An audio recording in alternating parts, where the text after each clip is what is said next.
لوگ کہتے ہیں ایک مانگنے والے نے عذاب مانگا، عذاب اللہ نے باہر سے بھیجا اور عذاب آ گیا۔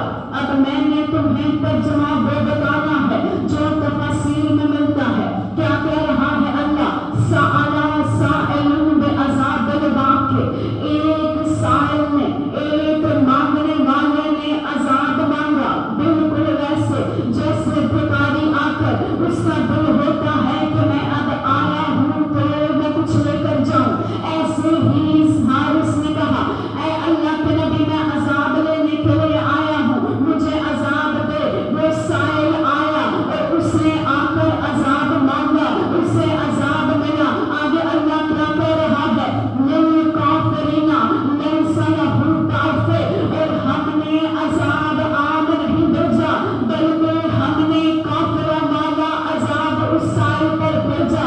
اب یہیں سے فتویٰ جاری ہو گیا اور فتویٰ جاری کیا اللہ نے اپنے قرآن میں۔ میں نہیں کہہ رہی، وہ پروردگار عالم کہہ رہا ہے جو بھی علی کی ولایت میں شک کرے، جو بھی علی کا انکار کرے وہ کافر ہے، وہ کافر ہے۔ اسے میں نے نہیں کہا کافر، کافر اللہ قرآن میں کہہ رہا ہے۔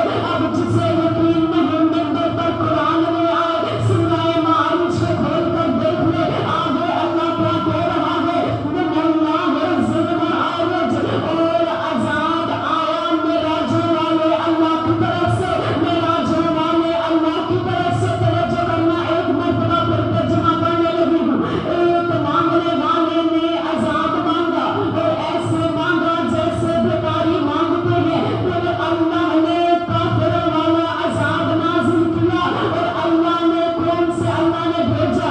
اس اللہ نے بھیجا جو معراجوں والا اللہ ہے۔ پتا چلا مصطفیٰ کو ایک معراج نہیں ہوئی، ایک بندہ حاضر ہوا صادق آل محمد کی بارگاہ میں، ہاتھ جوڑ کر کہا اے محمد مصطفیٰ کے وارث، آپ کے نانا کو ایک معراج ہوئی یا زیادہ ہوئی؟ اتنا کہنا تھا، مسکرا کر صادق آل محمد نے کہا میرے نانا مصطفیٰ کو 120 معراجیں ہوئی، 120 معراجیں ہوئی، 120 کا نفسانہ تھا۔ ہاتھ جوڑ کر بندے نے کہا اے اللہ کے نبی کے وارث، ہمیں بتائیے معراج پر کیا بات ہوئی، معراج پر اللہ کیا کہتا تھا؟ مسکرا کے علی کے وارث نے کہا سنو زمانے والوں، ہر معراج پر جب میرا نانا محمد مصطفیٰ اس سے ملاقات کرنے کے لیے آتا تھا، جب مصطفیٰ معراج کر کے واپس آتا تو میرا اللہ کہتا مصطفیٰ زمانے کو بتا دے علی مستحب نہیں، علی واجب ہے۔ معراج نبی یا خدا کہتے گئے، ایک انگوٹھی دیکھی لفظ تبدیل